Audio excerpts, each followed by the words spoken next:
ایک بزرگ حج کے سفر پر گئے تھے۔ جب وہ ایک جگہ سے گزر رہے تھے، ان کے ہاتھ میں ایک تھیلا تھا، اس میں کچھ پیسے تھے۔ اچانک ایک چور ان کے ہاتھ سے تھیلا چھین کر بھاگ گیا۔ جب چور کافی دور نکل گیا، اچانک اس کی آنکھوں کی روشنی ختم ہو گئی۔ آنکھوں کی روشنی جاتے دیکھ اس چور نے رونا شروع کر دیا۔ جب لوگوں نے چور سے پوچھا، بھائی کیا ہوا، تو وہ کہنے لگا، میں نے ایک آدمی کا تھیلا چھینا ہے، وہ کوئی اللہ کا بڑا قریبی بندہ لگتا ہے۔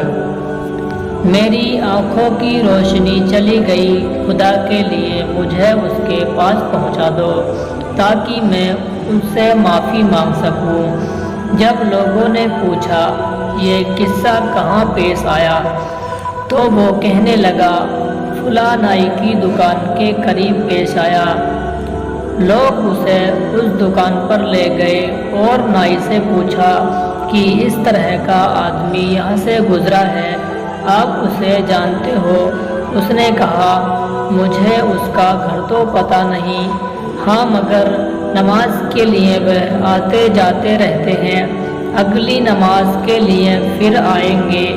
یہ لوگ انتظار میں بیٹھ گئے۔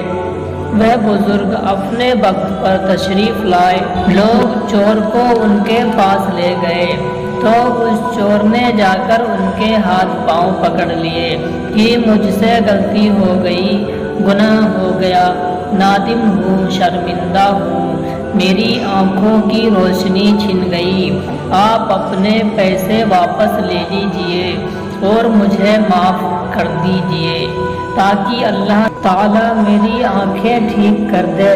وہ بزرگ کہنے لگے کہ میں نے تو تجھے پہلے ہی معاف کر دیا ہے۔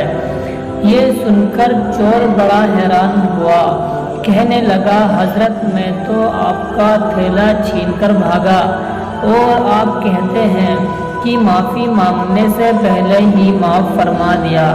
وہ فرمانے لگے، ہاں میرے دل میں کوئی بات آ گئی تھی۔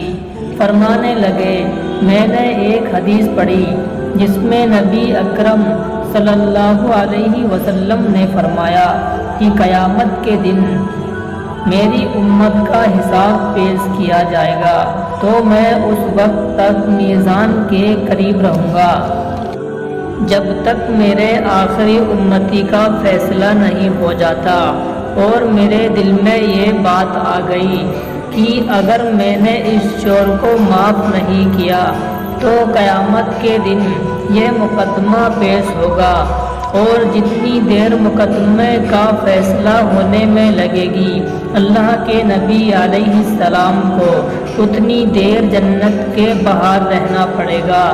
اس لیے میں نے معاف کر دیا کہ نہ تو مقدمہ پیش ہوگا، نہ ہی میرے محبوب کو جنت میں جانے میں دیر لگے گی، وہ جلد جنت میں تشریف لے جائیں گے۔